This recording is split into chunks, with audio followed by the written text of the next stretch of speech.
नमस्कार बच्चों, आज हम पढ़ने जा रहे हैं लोक शिक्षण संचालनालय मध्य प्रदेश भोपाल द्वारा राष्ट्रीय उपलब्धि सर्वेक्षण 2021 यानी कि NAS का अभ्यास पेपर विषय विज्ञान कक्षा 10। इसमें इस पेपर में 60 प्रश्न होंगे और इसका जवाब देने के लिए 120 मिनट मिलेंगे और सभी प्रश्न के 1 2 3 4 विकल्प होंगे जिसमें से कोई एक सही होगा। और इस आज के वीडियो में हम पहले 20 प्रश्नों को हल करेंगे। तो एक एक दिन करके हम 20-20 करके 3 दिन तक 60 प्रश्न हल करेंगे। हमारा पहला प्रश्न है, उस प्रक्रम का नाम बताइए जिसमें एक ठोस पदार्थ गर्म करने पर द्रव में परिवर्तित हो जाता है। 4 ऑप्शन है, अपकेंद्रीकरण, बाष्पीकरण, संगलन, आसवन। सही उत्तर है संगलन, हमारा उत्तर नंबर 3। अगला प्रश्न है, ये जो आपको दिखाई दे रहा है एक आवर्त सारणी का बॉक्स ले गया है उन्होंने और ये बताया है कि उपरोक्त आवर्त सारणी में दिखाए गए तत्वों के धात्विक गुणधर्म का सही क्रम क्या है। तो इसमें 4 जो ऑप्शन दिए हुए हैं, इसमें जो 4 तत्वों के नाम लिए हैं वो हैं पोटेशियम, मैग्नीशियम, बोरान और एल्यूमिनियम। तो इसका सही उत्तर है पहला वाला, पोटेशियम, मैग्नीशियम, एल्यूमिनियम और बोरान। आप देख रहे हो कि बड़े का ग्रेटर देन का निशान लगा हुआ है, यानी पोटेशियम सबसे ज्यादा धात्विक है, फिर मैग्नीशियम, फिर एल्यूमिनियम और फिर बोरान। क्वेश्चन नंबर 3 है, सोडा अम्ल अग्निशामक में सोडियम हाइड्रोजन कार्बोनेट का उपयोग होता है क्योंकि जब यह एक अम्ल के संपर्क में आता है तो उत्पन्न करता है हाइड्रोजन गैस, दूसरा कार्बन मोनोऑक्साइड गैस, तीसरा कार्बन डाइऑक्साइड गैस और चौथा ऑक्सीजन गैस। सही उत्तर हमारा होगा कार्बन डाइऑक्साइड गैस, तीसरा वाला आंसर हमारा सही है। जो हम ये जो अग्निशामक यंत्र वो लाल वाला डब्बा होता है ना, उसकी बात हो रही थी। क्वेश्चन नंबर 4 है, अभिक्रिया CuO plus H2 gives Cu plus H2O में ऑक्सीकृत और अपचयित पदार्थ है। तो इसका सही उत्तर है H2 तथा CuO, आंसर नंबर 2। इसमें CuO का अपचयन हो रहा है और H2 का ऑक्सीकरण हो रहा है। क्वेश्चन नंबर 5, बादल के परिक्षिप्त अवस्था एवं परिक्षेपण माध्यम है। इसमें 4 ऑप्शन दिए हैं, इसमें हमारा सही आंसर है 2, द्रव और गैस।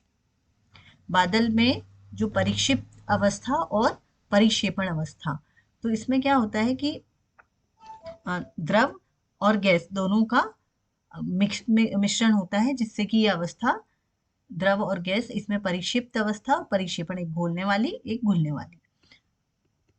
प्रश्न क्रमांक 6, पदार्थ के एक मोल में उतने अणु, परमाणु या आयन होते हैं जितने परमाणु। इसका सही उत्तर होगा तीसरा, जितना कि कार्बन 12 के 12 ग्राम में है। अगला प्रश्न है प्रश्न क्रमांक 7, XYZ तत्वों की परमाणु संख्या क्रमशः 8, 12, 17 है। निम्नलिखित में से कौन से तत्व एक ही आवर्त के हैं। इनमें से 4 ऑप्शन में से हमारा सही उत्तर होगा ऑप्शन नंबर 3, X एवं Y। क्वेश्चन नंबर 8, निम्नलिखित में से कौन सी अभिक्रिया संकलन अभिक्रिया है। इसका सही उत्तर होगा आंसर नंबर 2, सांद्र H2SO4 की इथेनॉल के साथ अभिक्रिया। H2SO4 की इथेनॉल के साथ अभिक्रिया संकलन अभिक्रिया है। उसके बाद क्वेश्चन नंबर 9, आवर्त सारणी के तीसरे आवर्त का तत्व M ऑक्सीजन के साथ मिलकर M2O3 बनाता है। तो M क्या है। इसका उत्तर होगा तीसरा, एल्यूमिनियम, क्योंकि एल्यूमिनियम की संयोजकता होती है 3।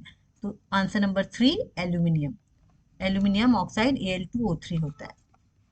Question number 10, hydrogen sulphide H2S के एक अणु में उपस्थित परमाणुओं का अनुपात द्रव्यमान के रूप में है। उत्तर होगा हमारा दूसरा, 1:16। 1:16 क्योंकि हाइड्रोजन जो होता है इसका परमाणु भार 1 है और सल्फर का 32। तो जब दो हाइड्रोजन के 2 अणु हैं और सल्फर का 1 अणु है, 2 और 32 जब हम दोनों का अनुपात लेंगे तो 1:16 आएगा। आंसर है 1:16। क्वेश्चन नंबर 11, कम सक्रियता के धातुओं के ऑक्साइडों के कोक के द्वारा अपचयन से गैस उप उत्पाद के रूप में निकलती है। निःश्वसन करने पर यह गैस बहुत अधिक विषैली होती है। यह कौन सी गैस है? तो कार्बन मोनोऑक्साइड हमारा answer number 4, option number 4 carbon monoxide ये विषैली गैस है। क्वेश्चन नंबर 12, परमाणु के लिए निम्नलिखित में से कौन से कथन सत्य हैं? तो दूसरे नंबर का ऑप्शन देखते हैं हम। इलेक्ट्रॉनों की संख्या बराबर प्रोटॉनों की संख्या बराबर परमाणु संख्या और वो द्रव्यमान संख्या। ऑप्शन नंबर 2 सही है। क्वेश्चन नंबर 13, निम्नलिखित में से कौन सी विस्थापन अभिक्रिया है? इसका सही आंसर है option number 3, Zn plus FeSO4। ये सही है, Zn प्लस FeSO4। इसमें Zn जो है वो Fe को विस्थापित कर सकता है। क्वेश्चन नंबर 14, दो पदार्थ P एंड Q आपस में अभिक्रिया करके एक मीठी गंध वाला पदार्थ R बनाते हैं। निम्नलिखित में से कौन सा विकल्प सही है? तो क्वेश्चन नंबर 14 का आंसर है 4, ऑप्शन नंबर 4 एस्टरीकरण। एस्टर जब बनता है तो उसकी मीठी सी गंध आती है और एस्टर बनता है कार्बोक्सिलिक अम्ल और अल्कोहल की अभिक्रिया से। तो ऑप्शन नंबर 4 एस्टरीकरण, कार्बोक्सिलिक अम्ल और अल्कोहल। क्वेश्चन नंबर 15, जब ताजा दूध दही में परिवर्तित होता है तो उसकी पीएच पर क्या प्रभाव पड़ता है? तो उसकी पीएच जाहिर सी बात है कम हो जाएगी, क्योंकि अम्ल दूध जब दही में बदलता है तो वो अम्ल में बदल जाता है। लैक्टिक अम्ल होता है दही में और अम्ल हमेशा 7 से कम पीएच के रहते हैं। तो दूध जो होता है वो हल्का सा क्षारीय होता है और दही में बदलेगा तो वो अम्ल बन जाएगा और इसलिए उसकी पीएच 7 से थोड़ी सी कम हो जाएगी, या जो पहले पीएच थी उससे कम हो जाएगी। क्वेश्चन नंबर 16, सोडियम क्लोराइड का जलीय विलयन सिल्वर नाइट्रेट के जलीय विलयन से अभिक्रिया करता है। यह अभिक्रिया निम्नलिखित में से किस प्रकार की अभिक्रियाओं से संबंधित है? इसमें ऑप्शन है द्विविस्थापन अभिक्रिया, विस्थापन अभिक्रिया, अवक्षेपण अभिक्रिया और वियोजन अभिक्रिया। तो इसमें ये द्विविस्थापन अभिक्रिया भी होगी और तीसरा अवक्षेपण क्रिया, यानी पहला और तीसरा। तो हमारा ऑप्शन नंबर 1 सही है। ये अवक्षेपण और द्विविस्थापन दोनों अभिक्रियाओं को दर्शाता है। क्वेश्चन नंबर 17, आलू के चिप्स की थैली में नाइट्रोजन गैस भरी जाती है ताकि विकृत गंधिता ना हो। विकृत गंधिता मतलब अगर जो खाद्य पदार्थ हैं उनका तेल बहुत दिनों तक उनको रखा जाए तो उनका जो तेल या घी होता है वो ऑक्सीजन के साथ क्रिया करके उसका ऑक्सीकरण हो जाता है तो उसकी गंध खराब हो जाती है। इसको हम बोलते हैं विकृत गंधिता। और इसीलिए जो आलू चिप्स के पैकेट है उसमें ऑक्सीजन का कांटेक्ट रोकने के लिए नाइट्रोजन गैस भरी जाती है। तो आंसर 2 सही है, विकृत गंधिता। क्वेश्चन नंबर 18, दो अलग अलग ऑक्साइड P एंड Q की अभिक्रियाएं निम्नलिखित हैं। P HCl से क्रिया करता है लेकिन NaOH से नहीं करता है, मतलब अम्ल से क्रिया करता है, क्षार से नहीं करता है। दूसरा Q HCl और NaOH दोनों से अभिक्रिया करता है। तो उपरोक्त के आधार पर क्या सही है? तो इसमें से जो दोनों से क्रिया करता है वो उभयधर्मी होगा, मतलब जो Q है वो उभयधर्मी होना चाहिए, और जो अम्ल से क्रिया करता है और क्षार से नहीं करता है मतलब वो खुद क्या होगा, क्षार होगा। तो आंसर नंबर 4 सही होगा हमारा, P क्षारक है और Q उभयधर्मी। क्वेश्चन नंबर 19, R एक सफेद पदार्थ है जो केक बनाने में उपयोग किया जाता है। गर्म करने पर यह कार्बन डाइऑक्साइड गैस, जलवाष्प और सफेद ठोस पदार्थ S देता है जो क्षारीय प्रकृति का है। आर और एस की पहचान करना है। हम लोग जानते हैं कि सोडियम बाइकार्बोनेट या NaHCO3 जो है वो केक बनाने में उपयोग किया जाता है। तो ये जो आर जो सफेद पदार्थ है वो तो NaHCO3 है।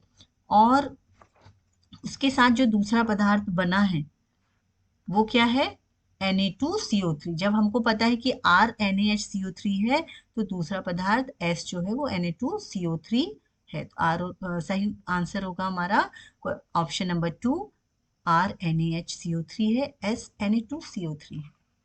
क्वेश्चन नंबर 20, जल के एक मोल में परमाणुओं की संख्या होगी।